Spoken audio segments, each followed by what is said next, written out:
তিন শ্রেণীর ব্যক্তি কখনো জান্নাতে যাবে না।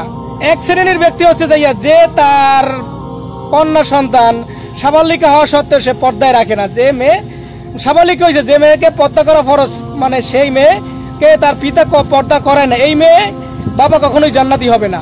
দুই নম্বর আছে যাইয়া যে স্বামী মানে তার স্ত্রীকে পর্দার ব্যাপারে কড়াকড়ি হুকুম প্রদান করে না, এই শ্রেণীর লোক জান্নাতবাসী হবে না। তিন নম্বর হচ্ছে যাইয়া যে মেয়ে পাতলা কাপড় পরে সেজে গুজে রাস্তায় চলাফেরা করে, এই শ্রেণীর বাবারা কখনোই জান্নাতিবাসী হবে না।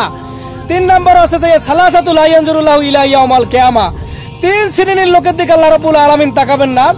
এক শ্রেণীর লোক হচ্ছে যাইয়া যারা পিতামাতার অবাধ্যকারী সন্তান, যারা দুনিয়াতে বসে নাফরমানি করছে, পিতামাতার সাথে অবাধ্য করছে, এই শ্রেণীর লোকের দিকে আল্লাহ রাব্বুল আলামিন তাকাবেন না।